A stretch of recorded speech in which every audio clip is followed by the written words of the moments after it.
Le Petit Prince, chapitre 10.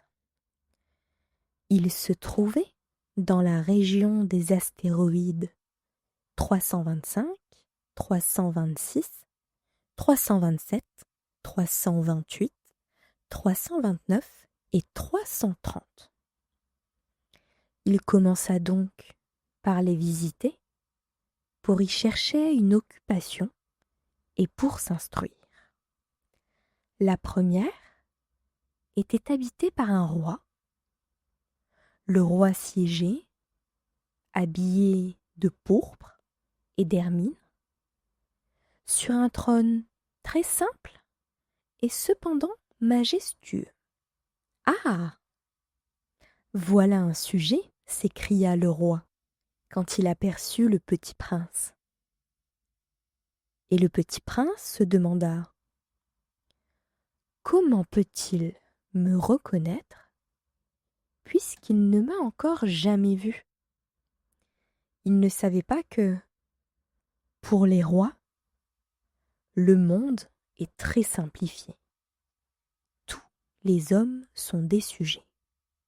« Approche-toi, que je te voie mieux, » lui dit le roi, qui était tout fier d'être roi pour quelqu'un. Le petit prince chercha des yeux où s'asseoir, mais la planète était tout encombrée par le magnifique manteau d'hermine. Il resta donc debout et, comme il était fatigué, il bâilla. Il est contraire à l'étiquette de bâiller en présence d'un roi, lui dit le monarque. Je te l'interdis. Je ne peux pas m'en empêcher, répondit le petit prince, tout confus. J'ai fait un long voyage et je n'ai pas dormi. Alors, lui dit le roi, je t'ordonne de bâiller. Je n'ai vu personne bâiller depuis des années. Les bâillements sont pour moi des curiosités. Allons, bâille encore, c'est un ordre. Ça m'intimide, je ne peux plus, fit le petit prince, tout rougissant. Répondit le roi.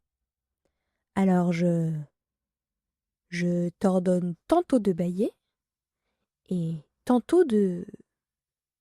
Il bredouillait un peu et paraissait vexé. Car le roi tenait essentiellement à ce que son autorité fût respectée. Il ne tolérait pas la désobéissance. C'était un monarque absolu. Mais comme il était très bon, il donnait des ordres raisonnables. Si j'ordonnais, disait-il couramment, si j'ordonnais à un général de se changer en oiseau de mer, et si le général n'obéissait pas, ce ne serait pas la faute du général, ce serait ma faute. Puis-je m'asseoir ? S'enquit timidement le petit prince. Je t'ordonne de t'asseoir, lui répondit le roi, qui ramena majestueusement un pan de son manteau d'hermine. Mais le petit prince s'étonnait. La planète était minuscule. Sur quoi le roi pouvait-il bien régner ? Sire, lui dit-il, je vous demande pardon de vous interroger. Je t'ordonne de m'interroger, se hâta de dire le roi. Sire, sur quoi régnez-vous ? Sur tout, répondit le roi, avec une grande simplicité. Sur tout ?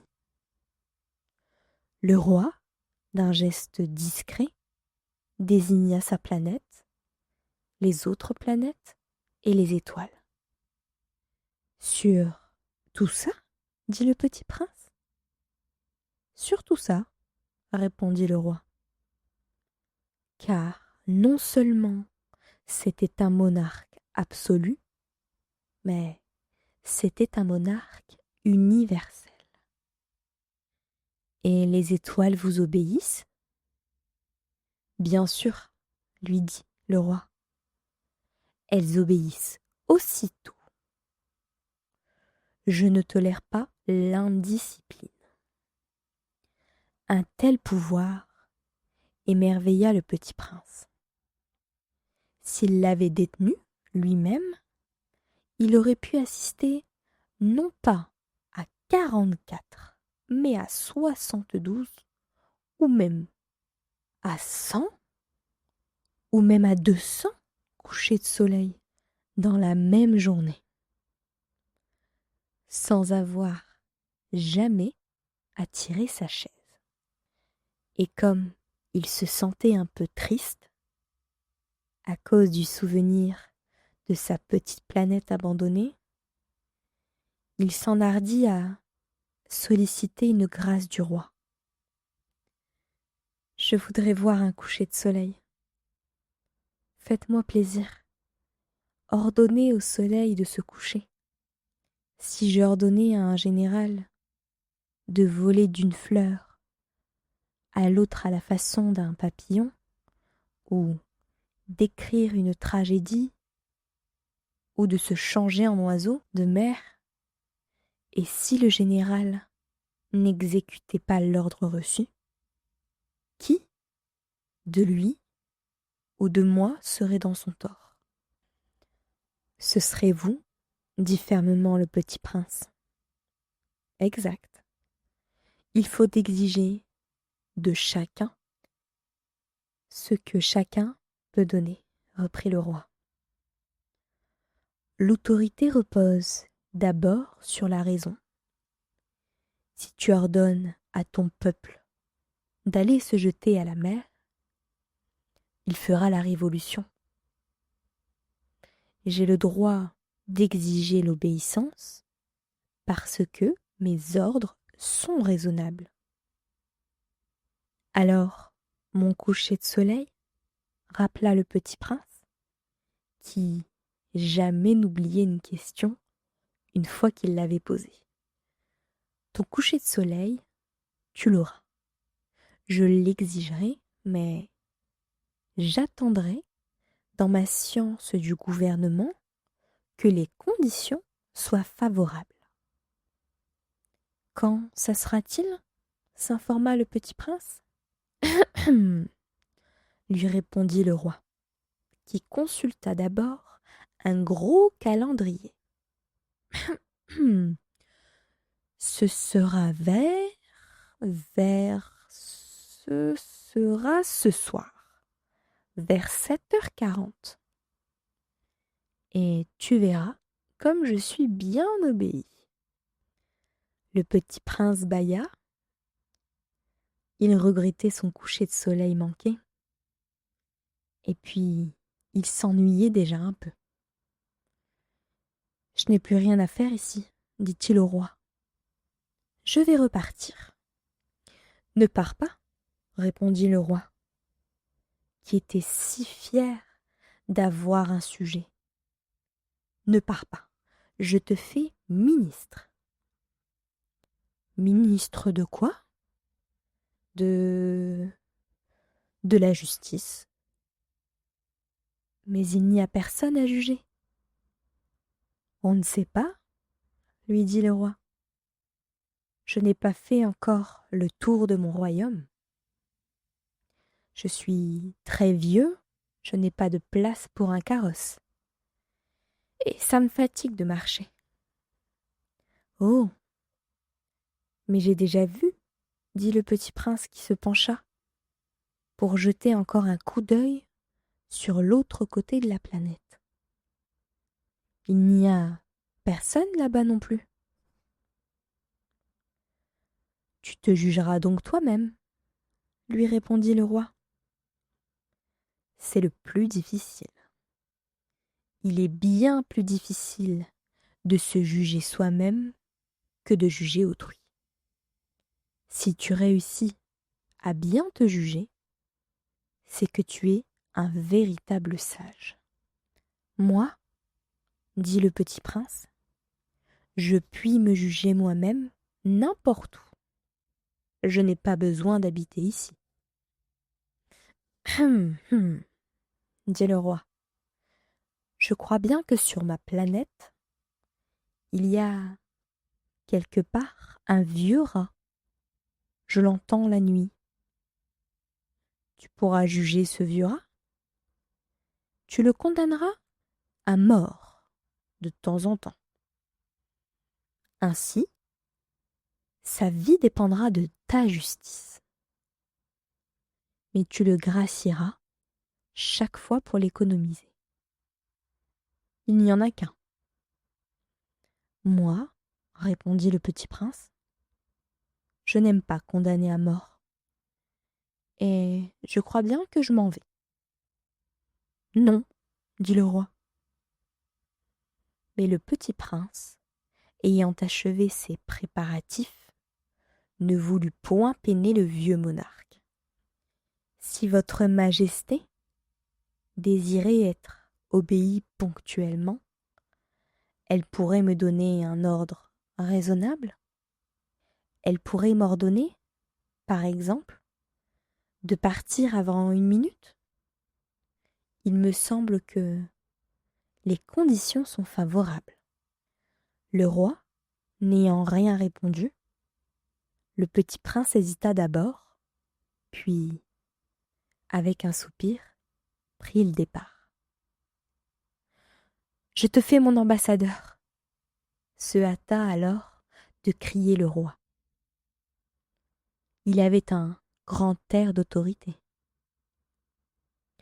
Les grandes personnes sont bien étranges, se dit le petit prince, en lui-même durant son voyage. Chapitre 11. La seconde planète était habitée par un vaniteux. Ah ah!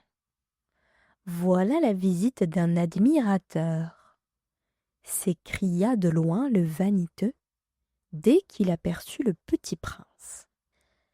Car pour les vaniteux, les autres hommes sont des admirateurs. Bonjour, dit le petit prince. Vous avez un drôle de chapeau. C'est pour saluer, lui répondit le vaniteux. C'est pour saluer quand on m'acclame. Malheureusement, il ne passe jamais personne par ici. Ah oui? Dit le petit prince, qui ne comprit pas. Frappe tes mains l'une contre l'autre, conseilla donc le vaniteux. Le petit prince frappa ses mains l'une contre l'autre. Le vaniteux salua modestement en soulevant son chapeau.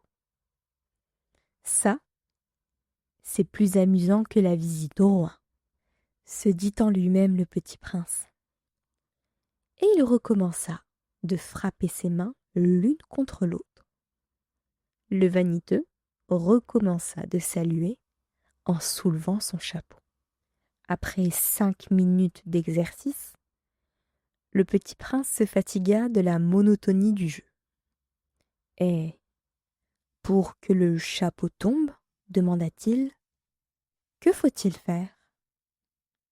Mais le vaniteux ne l'entendit pas. Les vaniteux n'entendent jamais que les louanges. « Est-ce que tu m'admires vraiment beaucoup ?» demanda-t-il au petit prince. Qu'est-ce que signifie admirer? Admirer signifie reconnaître que je suis l'homme le plus beau, le mieux habillé, le plus riche et le plus intelligent de la planète. Mais tu es seul sur ta planète. Fais-moi ce plaisir, admire-moi quand même. Je t'admire, dit le petit prince, en haussant un peu les épaules. Mais en quoi cela peut-il bien t'intéresser? Et le petit prince s'en fut. Les grandes personnes sont décidément bien bizarres, se dit-il simplement en lui-même durant son voyage.